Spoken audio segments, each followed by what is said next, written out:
Since 1887, the Stonington Free Library has been a center for knowledge, ideas, creativity, and entertainment. It is a comfortable and welcoming community space for the town of Stonington, Connecticut, where all ages can explore, discover, gather, and learn within a building of distinctive and unique architecture. This video program is an evolution to expand the offerings of the library to share directly in your home or organization. Welcome to the Thoughtful Thursdays speaker series, made available to you by the Stonington Free Library.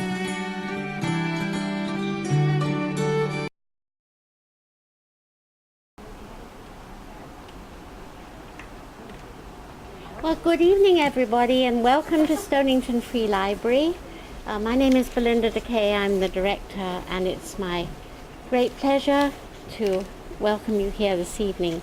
First, I have a couple of announcements, and also a big thank you to our program committee, because they work year-round to bring different programs to the library and considerable variety, and I know close up how much work this takes. So thank you very much. It really is a wonderful thing that you do, and of course they're all volunteers. Hooray for volunteers. So just to say, our next program is a Sunday evening lecture on August 13th, and that will be at 5 o'clock at the LaGrua Center, and it's given by John Fullerton, who's an environmentalist, and he's talking about Stonington and the global economy. So get your heads around that. And our program after that actually is not a program committee one. It's the Connecticut Author Trail, which belongs to the whole of Connecticut.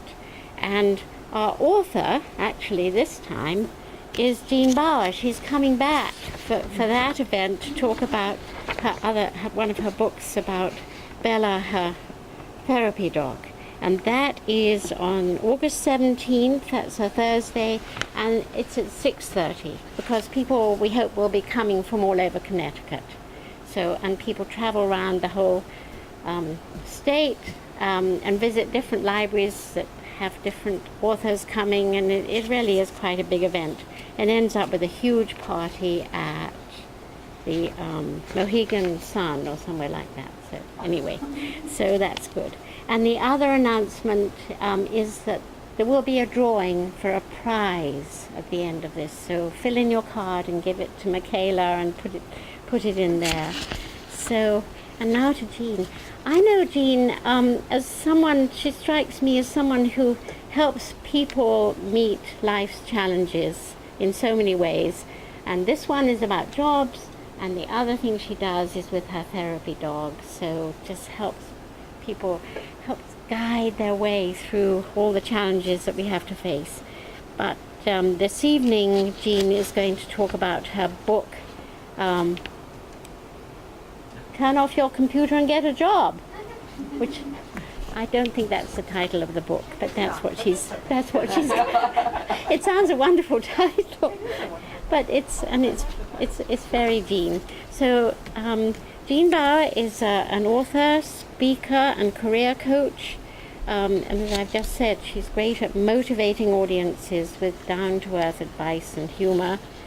She understands how easy it is to get stuck, whether from burnout or for looking for work, and she offers practical solutions. Jean's background includes corporate training, writing and working as a career coach, and she currently speaks to diverse groups across the country. Her first book, you'll see them here, is Eliminated Now What? Won national media attention.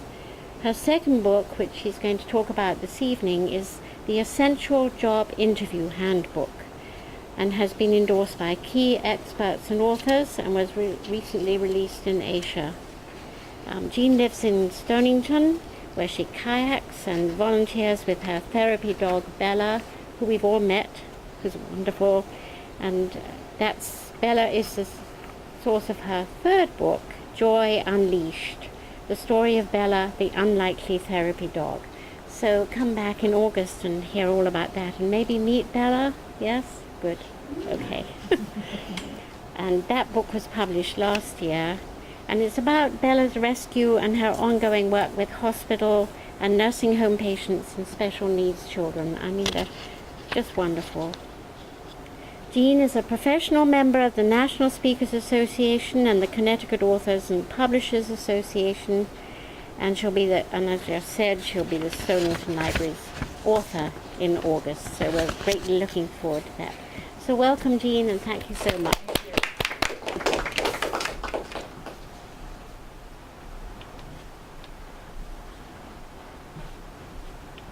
Well, it's great to have such a nice, small, cozy group on this warm day. I encourage questions at any time. This session is for you. So let's start with the shock. There are almost always signs when you lose your job, but many times you don't see them until after the fact. So you're called into a meeting with your boss, and someone from HR is sitting there as well, and they both look as if they'd like to sink through the floor. You are politely told to have a seat. As you wonder while you're there, you're told that due to restructuring, downsizing, acquisition, loss of business, or the current financial crisis, that you're no longer needed. And then they might reassure you that this has nothing to do with your performance. In fact, this is the point where you can't hear anymore, and you're sure this is a bad dream or a hallucination. At least that's the way I am. So their mouths keep moving, but nothing is sinking in. And if the company has thought this through carefully, someone like me, a career coach from an outplacement firm, is waiting in the next room to talk to you. You are ushered in and told that here is a resource that your company is providing for you. And then you sit down with a complete stranger and want to cry. And this sympathetic man or woman is talking, but it's impossible to pay attention, so you nod, are given a packet of information, and then are escorted to the HR office, where you endure another lecture, this time about your benefits.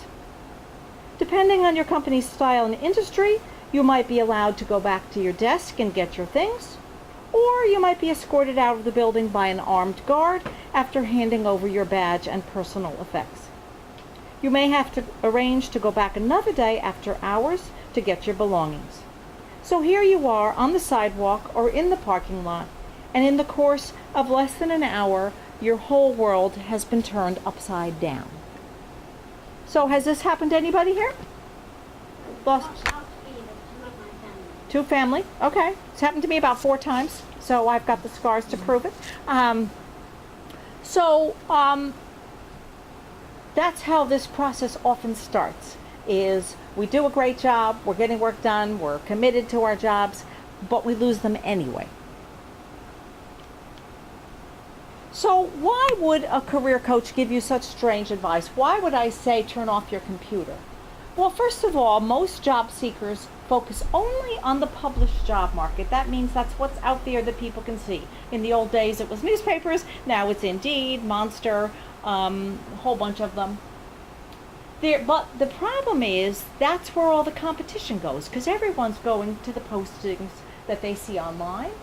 It's very, very time consuming. It can take several hours to read through the ad carefully, tailor your resume, write a cover note. So there's a lot of time. There's absolutely no feedback. In fact, mostly what happens is nothing. Really, I mean nothing.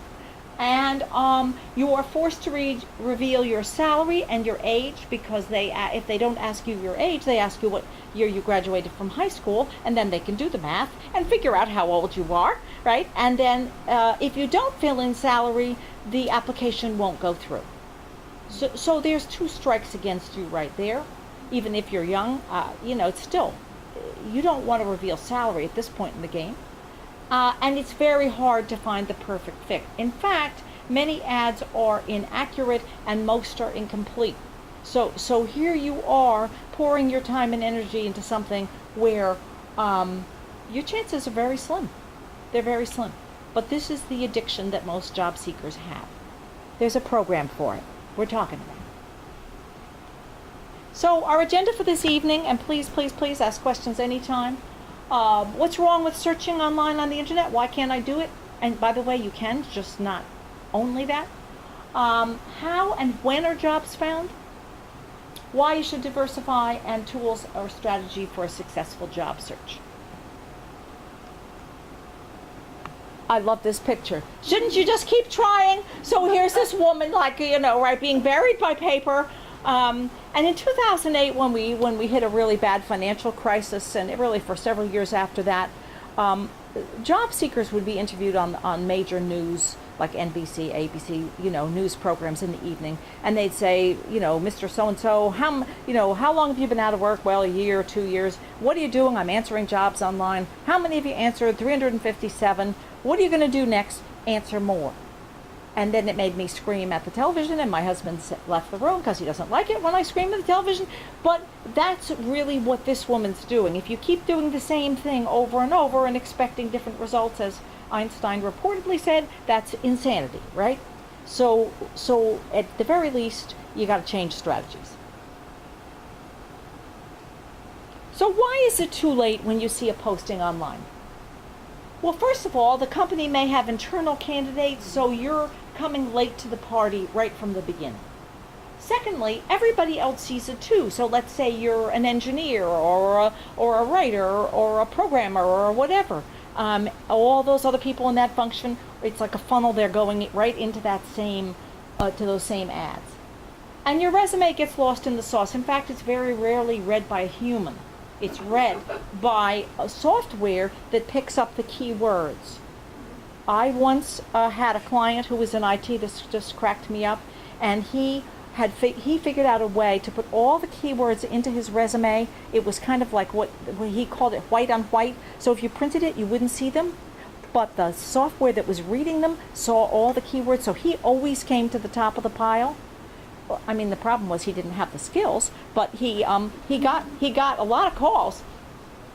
So your resume often not read by a person. The posting, as I mentioned earlier, may be incomplete or inaccurate. So you're killing yourself to it's like fitting a square peg into a round hole. You're trying to fit yourself into this job description, but lots of times it's wrong. Because HR was lazy and they used something from last year, last month, last whatever. So there you are, and you don't even really know what the job is. It's very easy to be ignored and rejected, and we know what that does to us. I talk a lot about burnout, so rejection and not hearing back really wears people down. Job search is really one of the least favorite activities out there. I have people have told me they'd rather have root canal. They'd rather do lots of other things than look for work. It's tough. And you must match at least 85 to 90% of the job posting, which again may be inaccurate, to even have a tiny chance. So if you only match 60%, it's a waste of time because somebody out there is going to match more. And most importantly, you're not reaching the decision maker. So when you answer an ad online, where does it go? Who's the sifter at the company? HR. Right, HR. So human resources, once it gets past the software that's sorting through the mountains of resumes, and really a lot of job seekers apply for jobs where they're not a good match.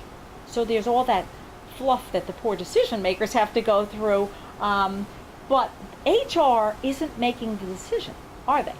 They're more the gatekeeper. So their job is more, let me see how many of these resumes I can get rid of, rather than let me see how many I could bring in, right? And they are looking for strong candidates, but that's not the person you want to reach. So is there really an unpublished job market? Jobs are filled all the time without being advertised. In fact, Belinda said to me she's never answered an ad in her life, and she's been working for a bit. Managers like to hire people they know, or people who are referred in by people they know.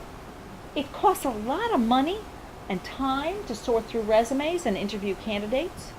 And another thing is, it's very expensive to hire the wrong person. And all of you may have seen that in your work, where not necessarily it was you, but you see somebody else in the organization who is brought in and they're not a fit. it creates a lot of problems and is a costly mistake. But the organization must have a need and a budget for you to hit the bullseye. So if they don't have a need and they don't have the money, it doesn't matter who you reach, it's not going to work. So we're going to talk about how to get there. So let me tell you about this client of mine named Bob. So, not my husband Bob, a different Bob. So in my first book, Eliminated Now What, I had the brilliant idea to have there's 3 sections. The first is called the first is called It Can't Be Happening to Me. The second is called Myths, Lies, and Other Obstacles. And the first is Turning the Corner of the Way Forward. So I had this idea to have, I was working at that time as a career coach, to have current clients of mine write the final chapter of each section. So Bob wrote the final chapter to Myths, Lies, and Other Obstacles. So here's what Bob has to say. Now this is probably about 2009. Bob says, I've applied for a lot of positions and had a reasonable number of phone and face-to-face interviews. But what I've found is that I'm primarily applying for the same positions as everyone else, just what we're talking about, right? And the competition is fierce. It's an employer's job market right now, and they're being very selective. So in the competitive arena, it's important to be as close a fit to the job description as possible, differentiate yourself from the competition, and be as compatible with the culture as you can. Now here's a funny sentence. What's intuitively obvious, but obviously elusive, is finding unadvertised position. For those, the competition will be limited or non-existent. The best way to find such opportunities is through networking, which for many of us is akin to dental extraction. And Bob would not network. He was my client, 2008. I didn't matter what I said, stood on my head, not going to network, not going to do it. But he says, by networking, you might just stumble across someone who knows someone who needs someone, but hasn't really formalized a position just yet. Having a discussion with that someone may help them to write a job description around exactly what you have to offer. So Bob was stuck. He'd been 25 years, he was in facilities management, 25 years with one company. His search went on over a year. His services ended with the outplacement firm where I was working. We stayed in touch. He finally landed a job.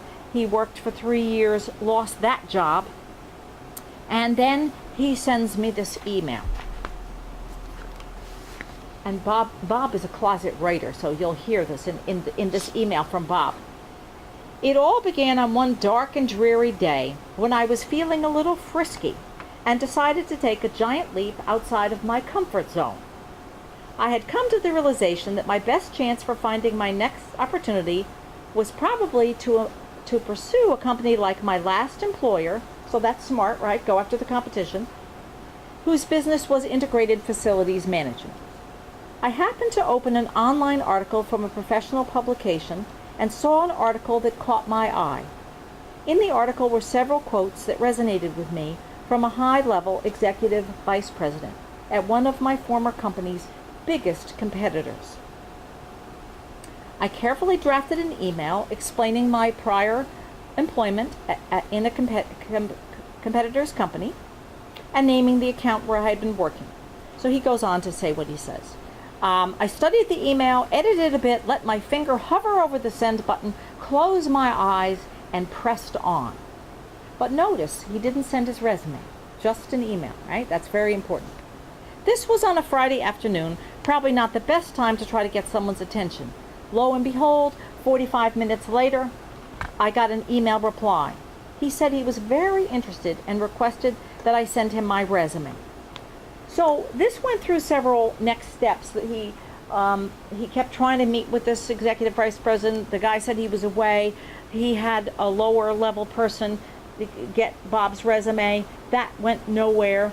So then Bob emailed him again and told him that he was going to be away himself for a little bit because his son was getting married in Japan. And then when he got back, he said, I'm back from Japan. And finally, he had lunch with his executive vice president. And at the lunch, the executive said to him, "Have you ever worked in Asia?" And he said, "No." And he said, "How would you like to work in Singapore?" So Bob, who had never been out of New Jersey, says, "Well, I've got to talk to my wife." So this is funny. He says, "I broached the subject with my wife and was quite surprised by her willingness to part with my company for an extended period. As I recall it, her reaction was, 'Well, we're reaching the age where one of us is going to wind up living alone, so this is good practice.'" This is Bob, right? So anyway, he gets the assignment in Singapore. He leaves New Jersey, goes to Singapore 6 to 8 months, and then comes back and is hired in New Jersey.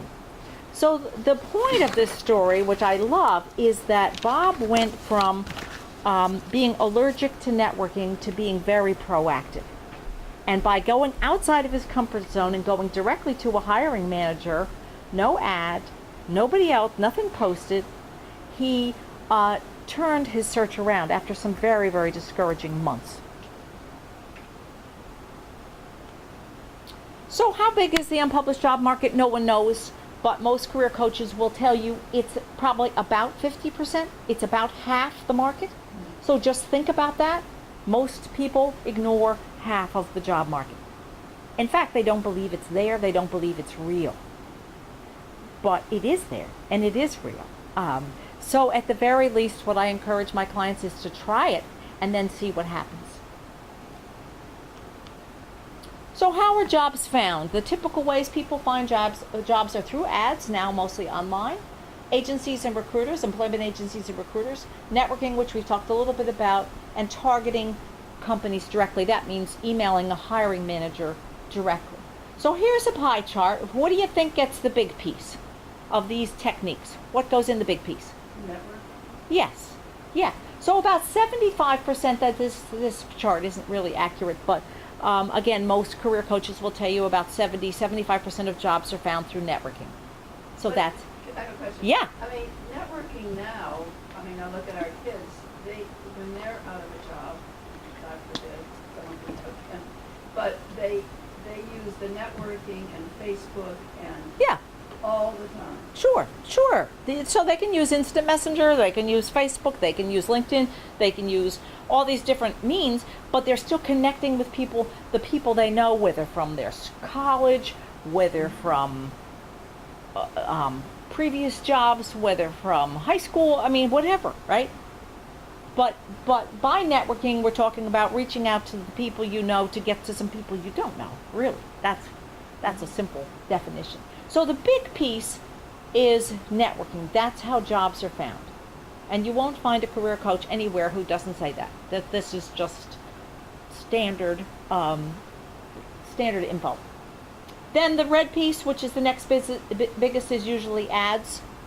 And then the green is the employment agencies and recruiters, and really should be a little smaller. The purple, typically about 2% of jobs are found through targeting employers directly. However, this may not be your pie chart. So if I were to draw you my pie chart, it would have 70% targeting. So in other words, by writing directly to employers, I do better than even networking. Why? I write well, I know how to do it, and I'm not afraid to try it. And so I reach out to people, but some of it's an overlap really because it's targeting and networking. So I find the contact through networking and then target the person. So often these pie charts are a little deceptive because you're using more than one technique at a time, many times. So I don't know if you want to do this. I thought it would be a hokey little exercise, but we can just talk about it instead of you having to write it down. So those of you who are looking for work or who have looked for work or who know people who are looking for work, what do you think they're spending most of their time on? Networking? Yeah, okay, good. Thoughts? Same, networking? Okay. So let's talk a little bit about what networking isn't, because that's important. So I used to live in Pennsylvania, and one day I was walking Bella, my dog, and no, it was my previous dog, Angus.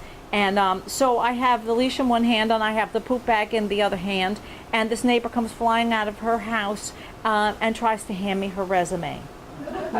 Now, first of all, my hands are busy, and second of all, not the time to do, right? So I'm always happy to help anybody. I said, look, email me, we'll talk, whatever. But that's what it isn't. It isn't dumping your resume on people. Resumes are really not a great tool. They're an important tool. You have to have one, but they're not really anything that anybody wants to read. There's no plot. They're not interesting. Nothing happens. I mean, it's boring, right? So overusing your resume is one of the big networking mistakes. Asking for advice is, as and we'll get into this in a little bit, is a better way to open up networking, because people love to give advice, whether they know what they're talking about or not. Advice is fun, right? So for those of you who are searching or helping people who are searching, just make sure, we'll talk more about this too in a minute, but that they're not stuck in doing one thing, just, again, answering those ads online. So when do you want to reach hiring managers? Because we talked about hiring managers as being really that bullseye, and you might reach them through networking, you might reach them through targeting, and we'll talk about targeting in a minute. So just before they recognize a need would be awesome, because just before they're building that new project or expanding the department is perfect. Or as they launch a new project, before they advertise, so again, eliminate the competition. When they get a budget approved. So how can you figure this out? How can you know when a hiring manager is going to be in any one of these places? You often can't. But it's still one of the most productive parts of your search. So in the back of my first book, Eliminated Now, what in the appendices are some templates, and one of them is on page 204, 205 is the target email. So here is a template that you can just plop your information into that is a great way if you decide to go directly to the hiring manager. And it's not that hard to find out who is the person who would be your boss if you were working there. How would you do it? How do you find the boss? Let's say you're in customer service. How do you find the boss? You could Google it. You could talk to a librarian if you get stuck. We're sitting here in this gold mine of information. Let's say Google it. Yes, let's say Google it. Or call. And I always say, put on your Girl Scout or Boy Scout voice, sound cheerful. Oh, good morning, this is Jean Baur. I was just wondering who heads up your customer service. Why do you want to know? They get some, I just have information that I think would be useful to them. Now, sometimes they say, are you looking for work? And this is when I lie. No. Yeah, I am. But so what? It's none of their business. So I just have information that I think they'll find useful. That's true. That I'm available. Yeah, here I am. Useful. So like a lot of job search, this can be a little slippery because we don't get to control, we don't have enough information to know, well, XYZ company is just expanding. But this is where, when you watch the news and you read the papers and you read online blogs, you have to pay attention. Who's moving into the state? Who's expanding? Who's got a need? So why would you want to diversify your search? It's healthier, just like all those lovely vegetables there. No one really knows how you'll find your next job. And I used to drive my clients crazy by saying, I know an awful lot about the job search process, but I can't tell you how you're going to find your next job, and I can't tell you when. And I certainly can't tell you what it's going to be, right? But I can tell you how to run a really good search. That's what I can tell you.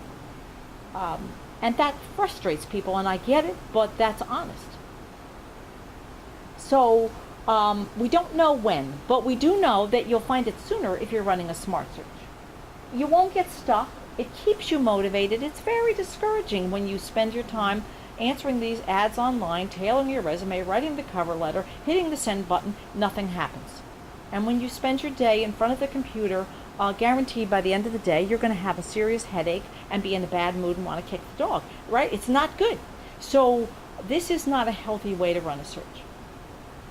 Your network will grow, you'll be motivated, and you're investing in your career. So a search is an investment in your own career.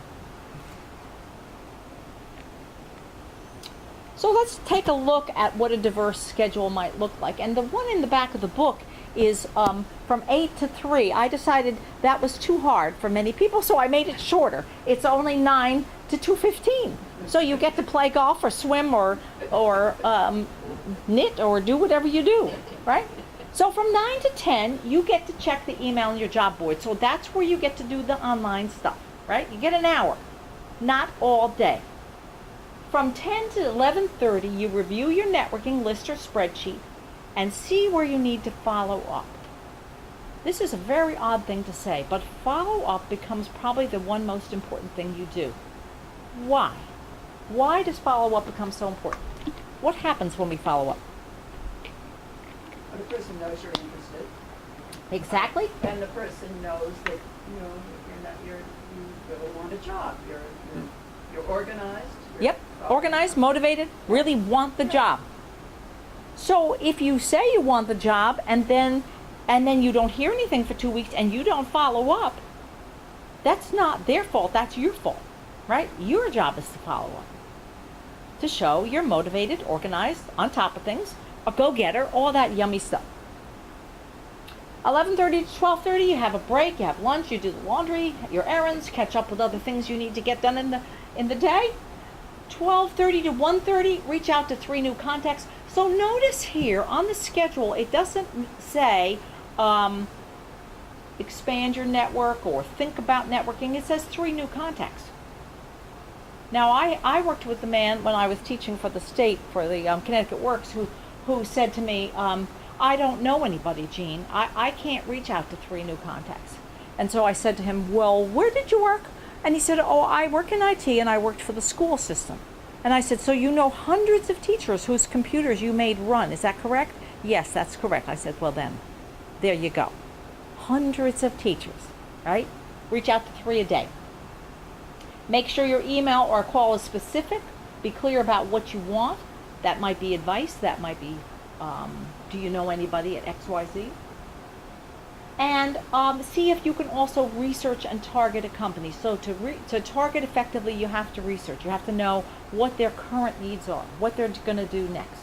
And again, your library is a great resource there, as well as online, Google. 1:30 to 2, find job support groups and associations and plan to attend. Make sure to prepare for interviews. Obviously, that would have more time than the half hour if you've got one coming up. 2 to 2:15, this is a really important part of the schedule.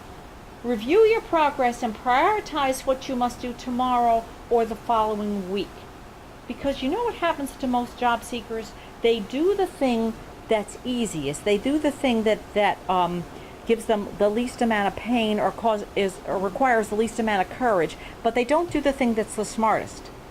So they go back into the online addiction cycle and don't. So if you say, on Monday I am going to make that call to my former boss that I've been avoiding, then you do it. Anybody here been to Hemingway's house in Key West? Yes. Yeah. Well, you know how he had that little catwalk across to his office where he had his typewriter is and all this. But Hemingway apparently used to stop writing in the middle of a sentence, in the middle of a paragraph, because it's so hard to get yourself going again. So that's where I kind of borrowed this from, is tell yourself what you're going to do tomorrow or Monday. And by the way, take the weekend off. Take it off, right? Don't spend the weekend online, not healthy. So your total time is a little more than 4 hours a day. Total for your week, 20 hours. Back in the 70s, the Department of Labor did a study, and they surveyed thousands of job seekers, and they asked them, how much time are you spending? These were job seekers who had been working, who worked 40 plus hours a week. And they asked them, how much time are you spending looking for work? Guess what the average was? Take a guess. How much time a week? 80 hours. Woohoo! No. Nowhere near. 10. Anybody else? Probably 15, 20. 3.5. Oh. 3.5 hours they were looking for work for people who had been working 40 hours or more. So job search is a job. That's why it's called job search, right? It's a job. If you're spending 3 hours a week, it's like trying to get a pile of sand into a truck 1 grain at a time, right? You're going to be doing it a very, very long time, and it's not going to be fun. So you have to look at this as a job. And any job, you'd have a schedule, you'd have a commitment. Questions? Thoughts? Anybody here have a schedule? No. Okay. So it's critical why it's critical not to have stuck, not to get stuck. You don't have unlimited time. So many people have real financial pressure and they need to find a job. So it doesn't make sense to do it wrong. It's easy to get discouraged. This is one of the hardest things you do. If career counselors could say to you, oh, guess what? By September 3rd, you're going to have this great job and you're going to be earning 6 figures and it's going to be wonderful and the commute's going to be dreamy. You'd go, okay, that's good. I can do that. But nobody can say it because we don't know when.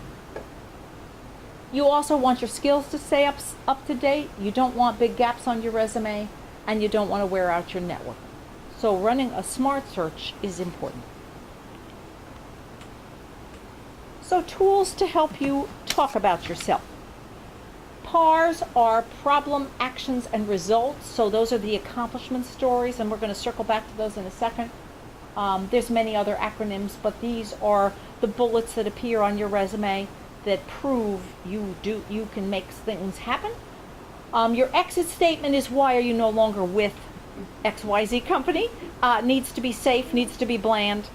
Not that blankety blank blank fired me, right? But no, I mean my last exit statement was the company I work for acquired another company, and many positions were eliminated, including mine. And then you just move right on. That's why I'm excited to be. And even if you're not excited, you can lie. Just say it, right? Then that's why I'm excited to be looking for. A short statement of what you're looking for. So I'm looking for a position as a career coach. I'm looking for a position in HR. I'm looking for a position in finance. It's always good to share your competitive edge. So the phrase I like is what I'm really good at, and that's also in the target email. What I'm really good at is. So within the world of librarians, within the world of whatever industry, real estate, or whatever industry you're in, what are you really good at? What's your edge? And that will even change the way you talk because you'll get excited and people will hear it on the phone or see it face to face that you're excited about it. Obviously you need a resume, what you're doing right now, because sometimes people, in addition to looking for work, are taking classes or interning or shadowing or doing other stuff. References, obviously, so you need to have at least 3. They need to be people you trust, not the boss you had a difficult relationship with, right? And you have to have a reason why that boss isn't your reference, because so-and-so can tell you about more, worked more closely with me on this project and can tell you about it. A list of companies, that's a list of companies where you'd like to work, not based on ads, not based on postings, not based on anything but your criteria. Where would I like to work? It could be fun. I always love to work at the Mystic Aquarium. That would be cool. Where would you like to work? And then your list of contacts. So those last 2 can be spreadsheets. Makes it easy for you to see what you're doing, where you're going, where you need to follow up. Let me just give you some examples of the PARs, the problem, because they're so important. So one of my colleagues at the outplacement firm where I worked, I was helping her update her resume. It would help if I have the right book, interview book. And she wrote one of these, but left off the R part, left off the result, which is what almost everybody does. But it cracked me up because here she is, a really good career coach. And so what she said was, this was her bullet. I developed and delivered 2 outplacement workshops. First one called Polishing Your Interview Image. Second, Organizing Your Job Search. Okay, so what? No result. Yeah, no result. So the main question you have to ask yourself is, so what? So what? What happened? Why did it matter? What was the value? So then when I yelled at her, she said to help clients improve their confidence and efficiency in the search process. Yes, perfect, right? So that's a result. Let me give you another example. So in my interview book, one of the things I did that was kind of fun, because there's questions, sample questions in every chapter. And I rate them good, better, and best with little symbols. So, and tell you why they're good, better, and best. So here's an example, and again, you'll hear the accomplishment story. So the question is, and this is under preliminary questions, why are you interested in this job? So first answer, your company is close to where I live and you have a good reputation. Not a good answer, as where you live is not a selling point and good reputation is too general. It could apply to almost any company and tells the interviewer that you didn't bother to do your research. So that was the good, good. Better. I think it's a good fit. You're looking for an administrative assistant who can jump right in and help the office run more smoothly. That's what I'm good at. A bit better, because here we have a few specifics, but watch the use of soft phrases like I think. They often raise doubt in the interviewer's mind. And best. From what I know, your purchasing department is under tremendous pressure to keep up with the company's expansion. As an administrative assistant who recently helped XYZ go through a similar process, I'm confident I can make this easy for you, as I'm organized and known for meeting tight deadlines. This answer gives the interviewer solid evidence of the candidate's research, their past work experience, and their strengths, while also answering the question. In other words, this person is saying he or she would like to work here because the company has a challenge that they have met before and are confident they can meet again. So the specifics are what sell us, right? Not generalizations. Why should I hire you? You should hire me because I'm organized and I'm good at blah, blah, blah. Not selling. You should hire me because I'm organized, for example, and then you give your PAR, problem, action, result. That's the proof.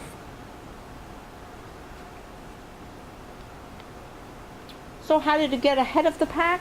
You create a list of companies. Again, that's that proactive tool.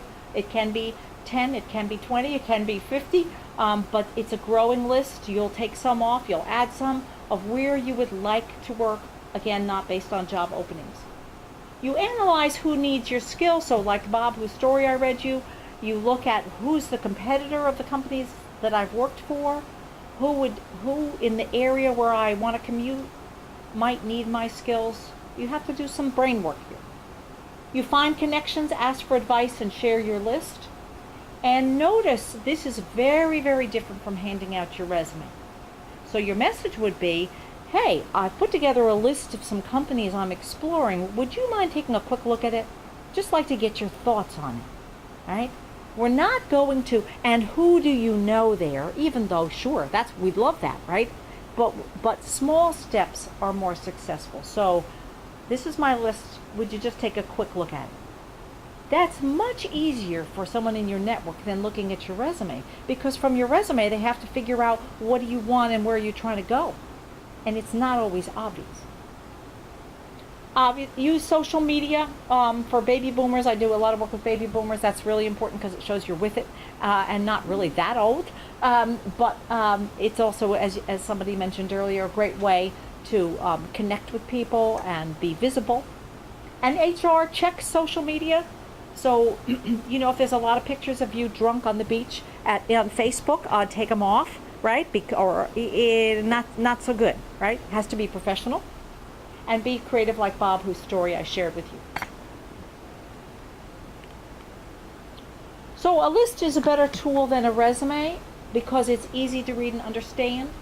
There's no creep factor. It can be a little creepy giving your resume to a friend. They think, oh my God, does she think I'm going to hire her? Or what does she think? Or rah, rah, rah. No, you don't need to go there. It proves you're being proactive, and it's always a work in progress. Anybody use that? Anybody use a list of companies? So how do you ask for advice? You call, you email, you use LinkedIn. You make your goals clear. As I'm looking for a position as blank in the something or other area, love to get your thoughts. I had one client who was in finance, a senior finance guy. He worked in the publishing industry, and his goal was to be the CFO, the Chief Financial Officer, but he'd never had that title. And he said, Jean, how am I going to do it? And I said, you're not going to want my answer. And he said, no, tell me your answer. And I said, it's networking. That's how you're going to do it. So he lived in New Jersey. That's where I worked. He went into New York 2, 3, sometimes 4 times a week, because that's pretty much where he'd work and where he was likely to work. And he took people out out for coffee. So Starbucks was his office, right? And through that endless coffee drinking, he met somebody who knew of a small company who needed a CFO. Got the job. So when we debriefed, I told him that he drank his way to his new job because he had so much coffee. But he was very generous. He always treated people and said, he'd find the Starbucks nearest their office, and it worked. Only give a little background. That's a common mistake that people go into a long, long story either about what happened at their last company or what they did 25 years ago. Nobody cares, right? Just get to the point. But we have to be courteous, thank people, and try to keep the ball in your court. So the more you follow up. Here's a weird little trick that I've discovered recently. I don't recommend you use it often, but with promoting my book about Bella, there's a woman on NBC, a newscaster, who asked me back in January if Bella and I would come on her program to promote the Clear the Shelters, which happens in August on NBC Connecticut. Well, so I waited till like June, emailed her, nothing. Waited a few weeks, called, nothing. Waited another week, emailed, nothing. Called, nothing. So now I sent her more pictures of Bella, blah, blah, this and this. So now I'm thinking, oh my gosh, she's not interested. So I finally wrote her an email, and the subject matter was, should I give up? Now, I don't do this very often, but I found every time I've done it, it works. This is the 3rd time I've done it in my whole life. And she wrote immediately back and said, no, we've just been busy. We're not doing it till August 19th, and the producers have to decide who's coming on the show. Cool.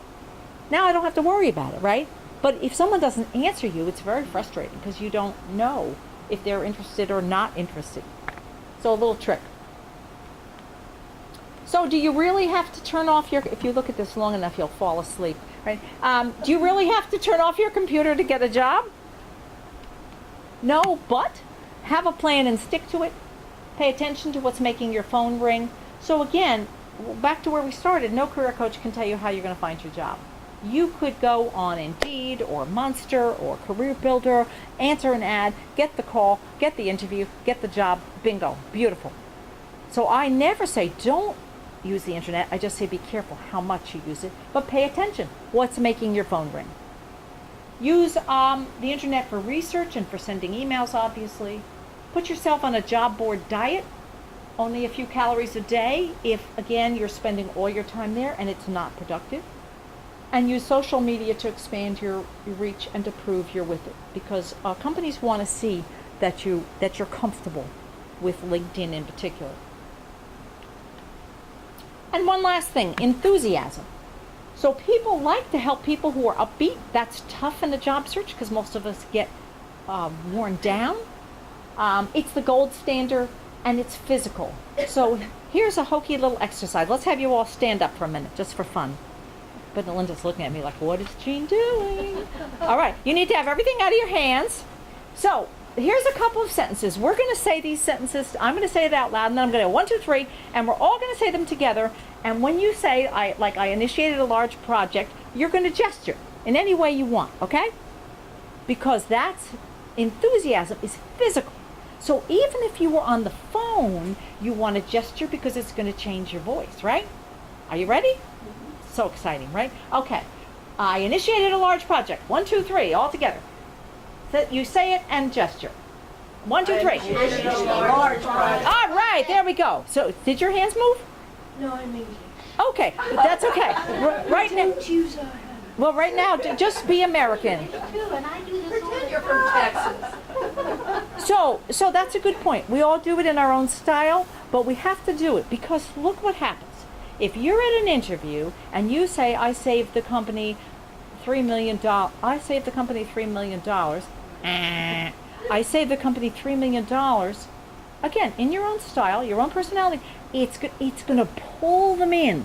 So I don't care what nationality you are. I want to see movement. Okay, second one. Our sales were down in the first quarter. 1, 2, 3, everybody. Our sales were down in the first quarter. Okay, so down, good. Sales, meaning the sales department wasn't talking with marketing. 1, 2, 3. Sales was talking with marketing. Good. Yeah, so that's a differentiator. Here's sales, here's marketing. Very good. And last one, there was no way that plan could work. 1, 2, 3. No way. All right, give yourselves a hand. I want to say something. Yes, say something, please. When I was doing a rainmaker, and I would find out with one call what the person, in the tone of voice, Yes. whether they were an engineer or Yes. a salesperson, and then I would tone my voice to how they were. Yes. Yes. So that's And- called matching. Right, Like, and yeah. matching your voice. So Yes. if you got an engineer or a an accountant, Yes. you were a level voice. If you got sales, you were upbeat. Yes. And not only would you match the voice, but you would match what they need. So the engineer is going to want data. Sales is going to want results, right? I'll tell you how I got an interview. I was interviewing at Educational Testing Service in New Jersey, and to be a writer in the communications department. And this really nice woman who ended up being my boss, Betty, interviewed me. And Betty had this kind of funny habit. She was like a Cocker Spaniel, right? So she's like, Jean, tell me about, and her head is like going over to the side. Now, I am a natural mimic, and I can't stop myself. If someone, when I used to teach in Texas, I had a drawl. I mean, whatever happens, I just do it, and it's dangerous. So I'm sitting there, and Betty's asking me questions, and I feel my head going. I was like, no, Jean, no, you can't do that. But it did anyway. So I get the job, and I wait about a year because I was scared she'd fire me. And we're coming back from lunch one day, and she said, "Oh, Jean, you did a great job on so and so." And I'm like, "Thanks, Betty." I said, "Do you know why you hired me?" She said, "Well, yeah, sure, I know why I hired you, because of your background as a writer." I said, "No, that's not why you hired me." So I told her the head story. Oh my gosh, we laughed so hard. But there is that kind of mirroring. You just have to be careful. I don't recommend doing what I did.